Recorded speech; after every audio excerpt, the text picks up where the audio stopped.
Kennedy. Number two, in Dealey Plaza, there's an obelisk, a monument commemorating the location of the first Masonic temple in the state of Texas. Dealey Plaza is on the 33rd parallel, which is one of the sacred numbers in Freemasonry. He was assassinated in a manner that assured the greatest flow of blood, which is called blood atonement, which was practiced by Freemasonry in the early days and supposedly is not practiced now. But in reality is the method of choice of execution, trial and execution by Freemasons. The Bilderberg group that orders his execution is the Supreme World Council of Freemasonry and consists of 39 permanent members, which is 3 times 13, which is also the exact number of men who signed the Constitution. 39. You see, our forefathers were also members of this secret group, and this country was founded to bring about the New World Order. And it's all in the Great Seal of the United States, which was, and that the design of the Great Seal was made law in 1782. It's just absolutely incredible that the American people don't understand that groups of men don't get together and meet in secret and take blood oaths which say that they can be cut open and their heart ripped out of their body and their intestines scattered over the floor if they talk about the secrets. That's not a benevolent fraternity. That's a dangerous group of men. Grown men don't play games like that. They're serious. It's the secret societies who are bringing about the New World Order. They're the ones who killed John F. Kennedy. There's nothing wrong with our Constitution or our Bill of Rights. But Americans are going to be convinced that our government sucks. And that's what all this stuff is all about. So at the beginning, the founders of this country actually did create what was I guess you could say, an above-board good government basis for a good government. Yes. They gave us every tool to ensure the success. But it was an experiment, you see, because man had always claimed that he could rule himself, but had never been allowed to do that. Even in ancient Rome, they call it a democracy. The man didn't rule himself. He was ruled by other people who made man think he was ruling himself. But the truth was, a Roman centurion could march down the street and grab anybody they wanted to and make you do whatever they wanted to, or just execute you on the spot. And that was the truth of the matter. Those weren't free people. In the history of the world, there had never been a people who were truly free or who truly ruled themselves until the United States of America was created as a republic by which we ruled ourselves through elected representatives whom we sent to the State House, either in the states or to Congress, to do it. They also gave us every tool by which we would destroy ourselves if we weren't capable of doing it. The United States and France, the revolution in this country and the revolution in France, were created to bring about governments which would function as the antithesis to the kings and queens of the world and cause them to topple off their thrones. It also gave man a chance to prove once and for all whether he could rule himself or not. And if he could, fine. That would be the New World Order. If he couldn't, they built the tools into the Constitution to allow them to take it away from us. And those tools are the creation of the federal democracy within the boundaries of Washington, D.C., and the right to contract, through which, if we were irresponsible, we would contract to receive rights from that federal democracy and thus, in return, give up our freedom. And that's exactly what's happening. It's exactly what we've done. John F. Kennedy was short-circuiting the New World Order. He had ordered the printing of constitutional money, United States notes, which would have destroyed the Federal Reserve, which is not an agency of the United States government. It's a private corporation owned and operated by the world bankers, controlled by the Illuminati. And its purpose was to destroy the middle class in this country and thus our economy, and throw us at the mercy of the New World Order. And we see this unfolding now. You see it unfolding now. You are seeing, and I predicted this well in advance, you are seeing the destruction of the economy of the United States. And it will continue. It will not get better. It's downhill from here on out. Unless we nationalize the Federal Reserve, lock up the criminals who own it, cancel the debt, which will then bankrupt the Illuminati, which is exactly what we ought to do. Print constitutional money, which cannot be usurped, which cannot lead to our destruction, and go back to what we're supposed to do. And quit contracting for benefits. We're escaping from the laws of nature, and there's a terrible consequence for that. Mm-hmm. Terrible consequence. We have to function within the laws of nature. You can't contract for somebody else to keep you alive. You have to be responsible within your life to keep yourself alive. Mm-hmm. And if you can't do it, then you have to die. That's the law of nature. You see. Kennedy also did a lot of other things. I mean, he was a believer in the Bible. These men who are bringing about the New World Order don't believe in the God of the Bible. They believe in the God of light, Lucifer, the angel of light, who was flung down to the earth and became the Lord of the world. That's their God. That's why everything they do goes against what people know to be the right thing to do. They believe that man was held prisoner by a vindictive, cruel God named Jehovah in the Garden of Eden. And that Lucifer, through his agent Satan, set man free from the bonds of ignorance to which he was chained to the Garden of Eden, and thus brought the gift of intellect, wisdom, to man, and thus is the true benevolent God. And man, with his intellect and his wisdom and his knowledge, will create technology which will elevate man to the position of God. And all this is allegorical. Don't take the story literally, you see, because it's all allegorical. They believe that intellect, reason, is the light, is the true God, is what makes man God. And I'm not going to debate the right or wrongness of that, because who the hell knows? But I can tell you that they pervert whatever it is that might be divine about their philosophy by becoming what they profess to destroy. To destroy, yes.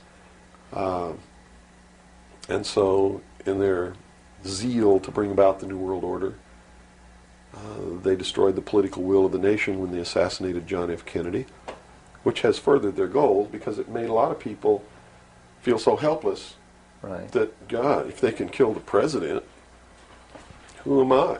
You know, what can I do? I'm just one lonely, helpless person. So they quit voting. They abdicated their power. And, of course, through agents like Robert Groden and many others, Oliver Stone, they're being convinced that our government sucks, that our government is the problem, that the Constitution doesn't work, that the Bill of Rights aren't real. We're playing right into their hands, in other words. We're playing right into their hands, because there's nothing wrong with the Constitution or the Bill of Rights or our government. It's the people. You see, it's been infiltrated. And from within, they are eating at the heart of this nation like a cancer, this secret society. They are destroying it. They are subverting it. Our Constitution has not been allowed to work since 1945, and maybe even earlier. And they have been working behind the scenes to bring about a one-world totalitarian socialist government with the Communist Manifesto as its platform, through the United Nations, which was created by this nation from an older organization called the League of Nations, which was the original foundation.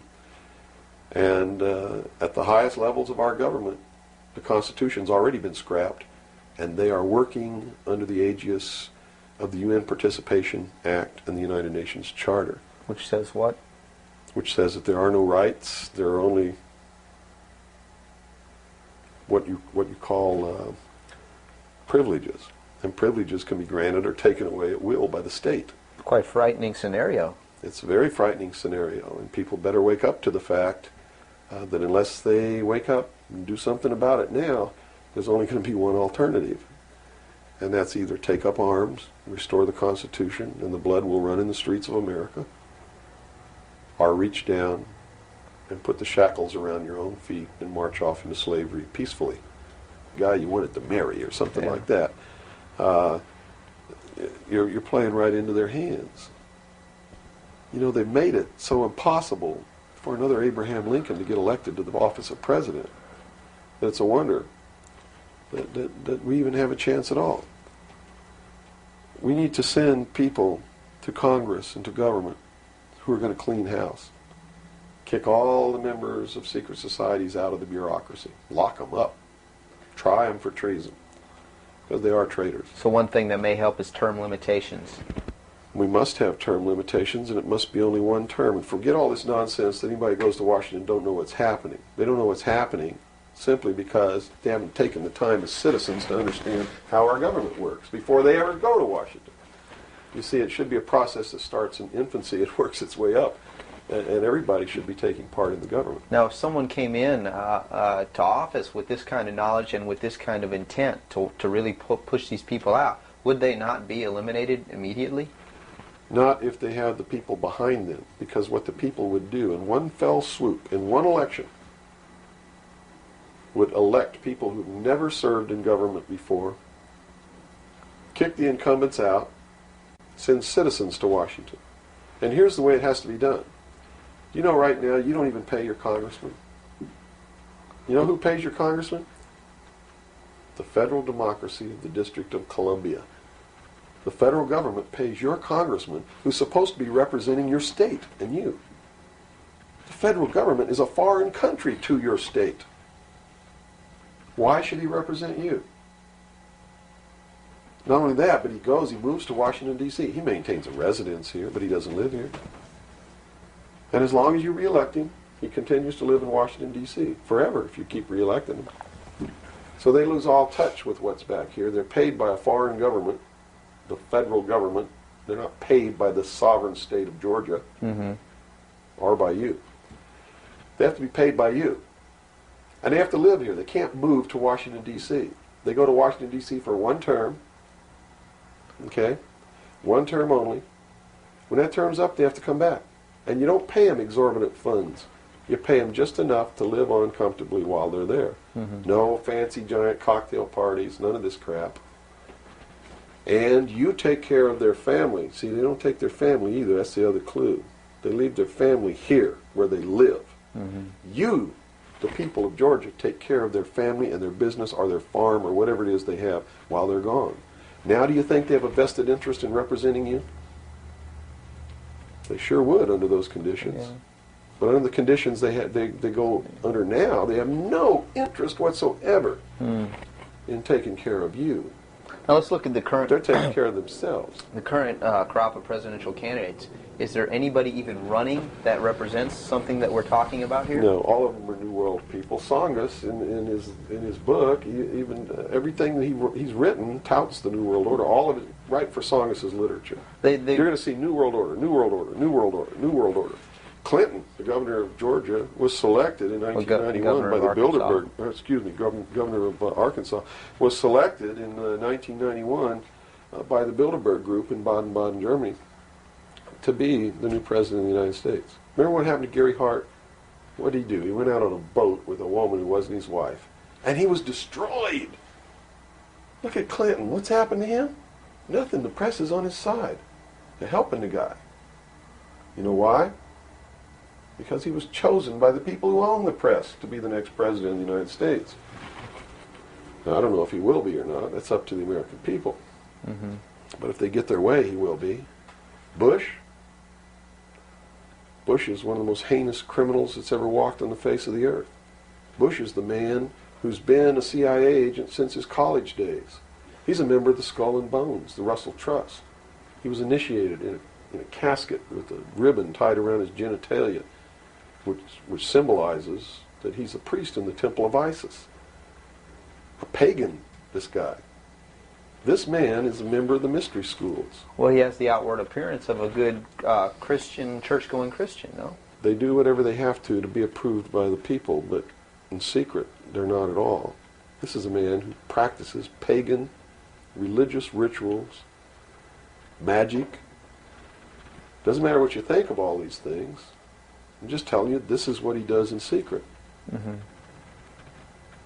He is the man who, when he was chief executive officer, when he was president of the offshore division of Zapata Oil, organized and began the first large-scale drug smuggling operations into this country.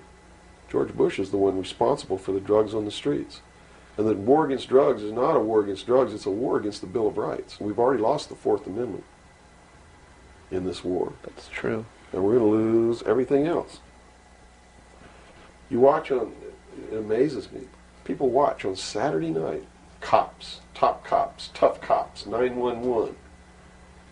All of these stories that are glorifying the police state, and they're falling right into the manipulation as they watch police with no search warrant, with no court order, break down people's doors, tear out their walls, rip open their mattresses. All in the name of the war on drugs. Pretty sneaky.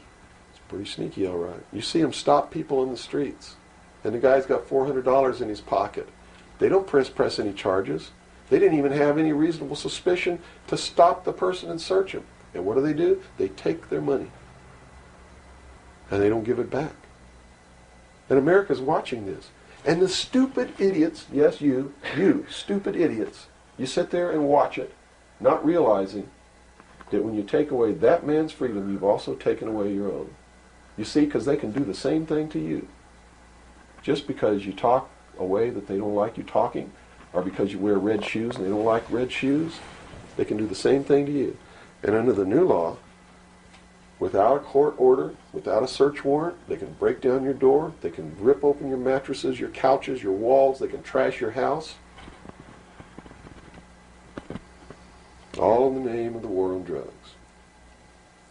And let's say they don't like the color of your shoes. All they have to do is drop a little pouch of cocaine in your living room, behind your couch, and find it and say, aha, you're a drug dealer.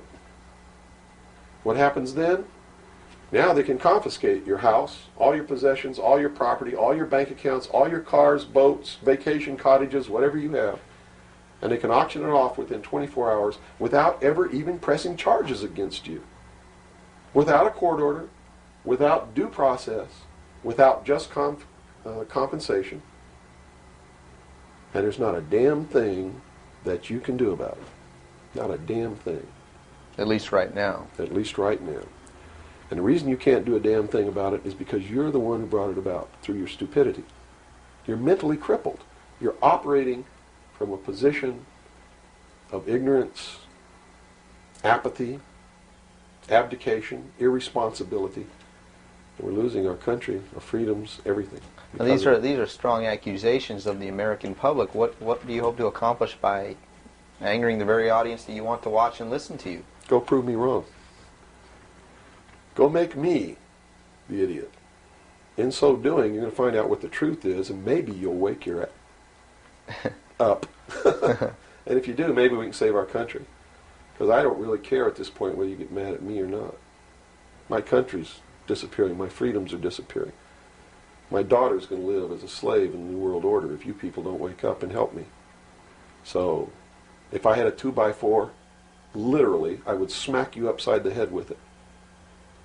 I don't care if you get mad at me. It's beyond that state. You know, I'm willing to put my life on the line. Why would I care if you get mad at me? Mm-hmm. You know? People say, well, don't you feel threatened? Don't you feel like your life is in danger? Are you kidding? You're the people who sent your sons and daughters to fight an illegal, immoral, unjustified war in the Middle East? And that didn't bother you a bit, that they might have got killed over there, and you're worried that I might get hurt or killed? Right here, really defending my country? Really fighting in defense of the Constitution? Right. You brought up the Persian Gulf War. That's something that's still on a lot of people's minds. Based on what you're saying, what was the reason for that war? They should feel really guilty. They should feel really bad about that. I mean, what about a Saddam Hussein that everyone seems to agree is you know, the evil man here, that we had the right to go in and punish, destroy, or whatever? Well, it's funny that the man who purported to want to destroy Saddam Hussein was the man who really built Saddam Hussein when he was in the Central Intelligence Agency. We have been building up Saddam Hussein's arsenal. His technology comes from us in the Soviet Union. We built him up to create that war. We did it for a purpose, and the purpose was Look at this. If George Bush knew what he was doing, how come he didn't know what he was doing? Here's what he said. We've got to send troops to the Middle East because we can't afford to pay $26 a barrel for oil. That's on tape. Next he comes out and he says, no, it's not about the price of oil. It's because Saddam Hussein's not going to stop at Kuwait. He's going to go into Saudi Arabia, and those are our friends, our buddies. So we got to go defend Saudi Arabia. And then James Baker says in a press conference, nope, it's not about Saudi Arabia. It's not about $26 a barrel for oil. It's about jobs. Folks, we're going to get you a job, and to do it, we're willing to kill your sons and daughters. Yes, sir, we're going to send them off to get killed so that you can have a job. Prosperity. That's what it's all about. Well, what was the actual scenario if we hadn't have gone in? Well, see, that's not the end of it yet. Okay. Then George Bush comes out and says, whoa, the White House is flooded for telegrams. They don't want their sons and daughters to get killed for a job. It's not about jobs. It's about naked aggression. Yes, sir, there's a little Hitler over there called Saddam Hussein. Yeah, and we're going to go destroy him because the world doesn't need another Hitler.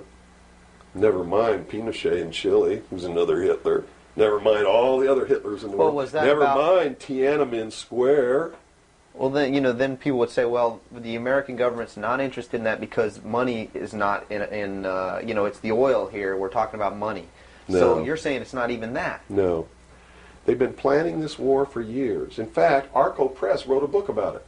The name of the book is Rapid Deployment Forces. It was published in 1985. It names Kuwait as the country. It talks about Operation Bright Star, where they've been practicing the war every year since the early 80s, sending troops over there practicing the war, liberating Kuwait. It's even named in the book. The whole thing was spelled out years ago. What it was all about was to establish the New World Order. You see, because for the first time in the history of the world, it's established the legal international precedent that the United Nations could pass a resolution and send its police force to enforce that resolution, and that the member nations would have to pay for that action. And George Bush said it very clearly, but nobody was listening when he said, no longer will any nation stand against a world united. And with that action, he established the legal foundation in international law that the United Nations is now legally and overtly the one world government, and that the United States military forces and the other forces that were sent by other countries were established as the one world police force under the United Nations. Have you seen the new Air Force uniforms yet? Nowhere on them does it say United States or U.S. They are United Nations uniforms. Go look at them. What role in the Middle East, again, does Israel play in this? Israel was created as the instrument to bring about the Battle of Armageddon and the fulfillment of prophecy, a war that will be so terrible, where nuclear weapons will be used, so that the American citizens and the other people in the world will get down on their knees and beg for no more war. And what is the answer to that? They're going to be told the only way we can guarantee no more war is if we destroy the sovereignty of nations and we come together as one humanity in a one world government. Right. Now I'm telling you, unless the American people wake up and stop it, starting in about 1996, the Battle of Armageddon will become a reality.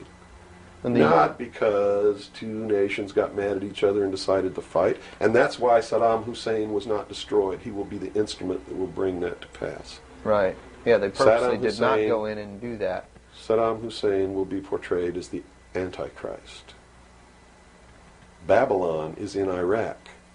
Read the book of Revelations. Whether you believe in the book or not, read it, because the men who are bringing this about are using it as their script.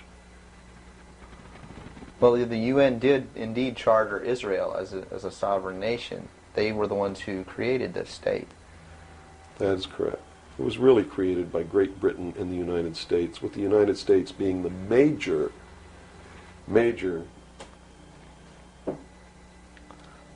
instigant.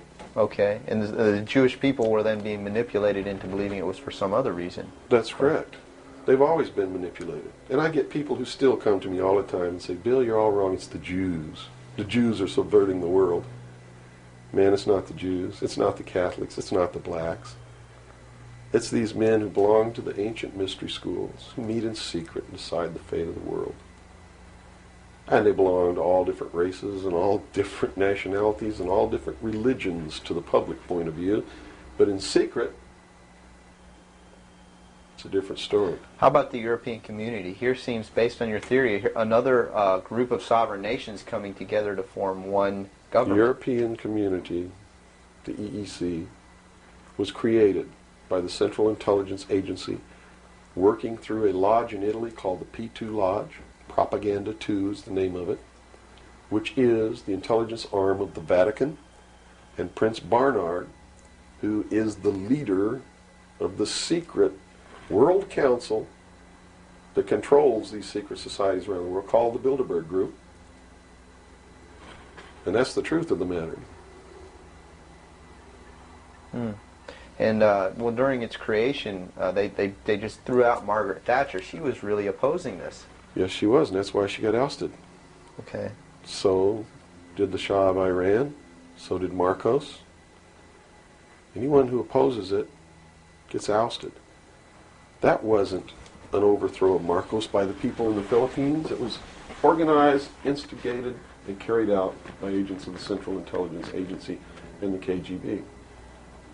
The overthrow of the Shah of Iran, our intelligence community is trying to tell us they didn't know anything about it. They didn't know what was happening. Bullshit. They organized it. They instigated it. They are the ones who caused it to come to pass. Mm-hmm. You see, because we didn't have a National Security Agency or a Central Intelligence Agency before the UN Participation Act was signed. And these organizations were created to bring about the one world government, the New World Order. And it had to be done in a manner that the people would not know that it was being done, and the only way they could do that was hide it behind the veil of national security. And the Cold War was a manipulation maintained to bleed the people of tax dollars to fund the creation of the police force of the New World Order, which is the Army, Navy, and Air Force and Marines of the United States and the Soviet Union. And the people didn't rise up in the Soviet Union and overthrow communism. It came from the top down because it had to be done. There has to be a bringing to the same level of all the peoples of the world to approximately the same political viewpoint, so there's not big disparity in order to be able to justify the merger of all these countries together. Well, who now is ruling the forces of the former Soviet Union? You have Yeltsin in now. As Gorbachev supposedly went down, but we're not sure about that. Well, let me tell you this. From the beginning, there was never any war between the United States and the Soviet Union. It was created by those at the top to fund the New World Order and the New World Order's police force. At the highest levels of all countries, they all belong to the same club. And we, the people, sit back and we watch this grand drama which is being played out for our benefit, not theirs. If it wasn't for us, they wouldn't even have to do any of this. But you see, they just can't come out and destroy all of us because they need slaves. They need people to make their shoes and make their cars and mine the ore. They need worker bees, and that's what we are. In the New World Order, we will be the worker bees, the slaves. So the Orwellian view of the vision of the future wasn't too far off based on this scenario. George Orwell was just like me. He was a low-level member of British intelligence who was appointed to a position high enough where he saw the same documents that I saw. And he tried to warn the world just like I'm trying to warn the world, only he wasn't willing to take the risk that I'm willing to take. So he wrote it in a book called 1984 and spelled out exactly what's coming as a warning to the people of the world, as a work of fiction. But you notice that that work of fiction really stirred people up because they knew that it wasn't fiction. In their heart of hearts, everyone who's read that book knows that it's coming. It's a possibility. Most people won't recognize it overtly or publicly, because then, if they recognize it, they have to be responsible to do something about it, and that's what every one of you have been resisting all your life, is being responsible to do something about it, to get involved. That's why you'll walk away from a girl being raped on the street by a gang of thugs rather than go and try to help her. And I'm not talking to all of you. I know there's some of you out there just like me, but most of you are just exactly what I've just described. Most people are no better than animals who do not have intelligence because they don't use their intelligence. And to these men who control things behind the scenes, you are stakes on the table by choice and consent, and will always be ruled and manipulated and enslaved by people who do use their brains. As long as we're debunking some myths, because it's putting pieces of this puzzle together, I think, for a lot of people that may be watching. The hostage situation in Iran that got Carter out of office, is this another orchestration? And if so, how does it fit into the October surprise is no myth. There was a deal made. There was a deal made at the highest levels to keep the hostages until after Reagan was elected. Do you really believe that it was an accident, that it was a coincidence, that 30 minutes after Ronald Reagan was sworn in, took his oath of office, the hostages were released? Did they want Carter out? Are you really that naive? I can't believe it. Did they want Carter out? Yes, they wanted Carter out. They wanted Carter out. He wouldn't play by the rules? Or what? I don't know why they wanted him out, but they wanted him out. Carter was ineffective. He did not have the support of all the American people. They need people who can manipulate the American people so that they have their support. My message is to you is don't support anybody unless they're doing what we know to be right. Don't believe them. Don't fall for the manipulations. Double check everything they say. And that means you can't rely on the media as it is today either. Oh, of course not. All the media in this country, radio, television, and print, is all owned by 5 corporations. All of these corporations that own the media are owned and controlled, and members of the Council on Foreign Relations sit on their board of directors. Can you name those 5 corporations? Is that... Not off the top of my head. Okay. I could try, but I don't want to take a chance on being inaccurate. But you can trace that yourself. Okay. Remember, if you go down and you trace the ownership of a station or a newspaper, and you get to a corporation, remember that somebody owns that corporation, and it's usually another corporation. But when you trace the interlocking of all these things, when you get to the top, there's 5. And all journalists know that there's some things you don't write about, and you don't talk about, because you'll lose your job. And that's where the control is. And that's why they pay anchormen like Dan Rather $2 million a year, because he doesn't question them. He knows that if he goes against them, he's going to lose $2 million a year. Do you think a man that looks pretty and sits in front of a TV camera for the 6 o'clock news is worth $2 million a year? No way. I don't care how long he works, and I don't care what he does. There is no job worth $2 million a year. That's why they pay athletes these fantastic salaries. I was listening to the radio the other day. They just contracted to pay one player on one team $6 million a year. Can you believe this? And why is that? It's the Roman circus. What does the emperor do when the people become restive, and when the people are asking questions, and when the people don't like the policies of the emperor? He sends them to the circus. He creates a circus. He builds a giant coliseum. And he begins to throw the Christians to the lions. And he has great chariot races and football games and basketball games, all to keep the idiots preoccupied with things that don't mean anything in the scheme of the entire world, so that they don't have the time to learn what the truth is, so they don't ever get smart enough to learn how they're being manipulated, so they don't ever question the emperor. That's why they pay a player on a football team or a baseball team $1 million or $2 million or $3 million a year. It is the Roman circus. I know men who don't know anything in the world except who plays third base for the Mets, and they think that's a great accomplishment. And they meet and pat each other on the back and bond and go have cocktails and talk about what this guy that plays third base for the Mets did in last night's game. It's sad.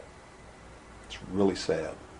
Is there any room in a kind of society where these manipulations are not taking place for this type of entertainment or any type of entertainment at all? If people understand that a game is a game, if people understand that nobody, no matter what they do, is worth paying $2 or $3 million a year for, people should be able to get rich if they want to, by the sweat of their individual labor. Okay? By going out and doing something for the world. Not by taking people's minds away from the emperor. It's a game. Football's a game. Football's a game. But let me tell you something. When 150 of the most powerful men and women in the world can meet in secret in Baden-Baden, Germany, and plot the fate of billions,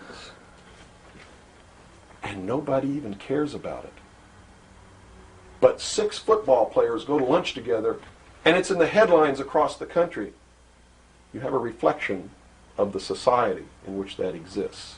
And it is a sick society that is doomed to self-destruction. So based on that scenario, there's some truth into what these men are looking at. Absolutely, and that's what makes me so sick, is that I'm trying to wake up a people who on a daily basis are proving the ones that I'm warning them about to be right.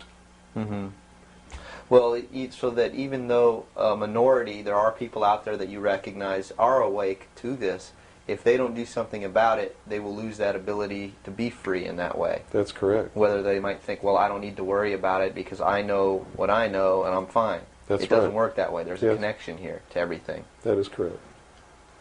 That is absolutely correct. A nation of people who are willing to send their sons and daughters that they profess that they love to a foreign country to die,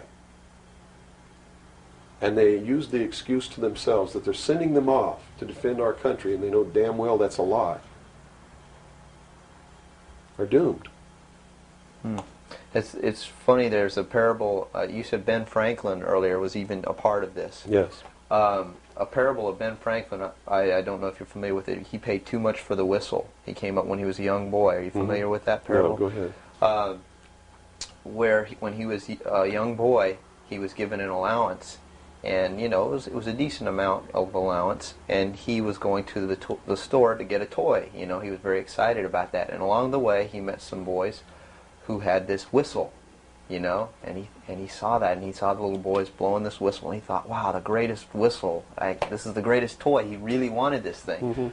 So without asking, he gave all his money away, to these boys for this whistle, and he went home, and sure enough, he got very bored with it, and he had no more money to buy something that was really, worthwhile to him. Sure. And so from that point on, he had a saying that said, don't pay too much for the whistle.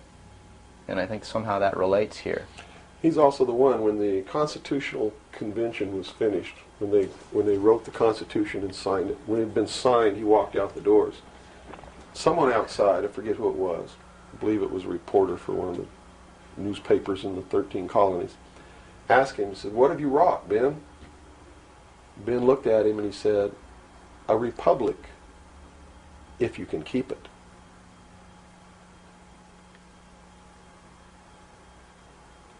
He knew. He did. And that's a good place to end. Yeah, I think so. That's a great ending.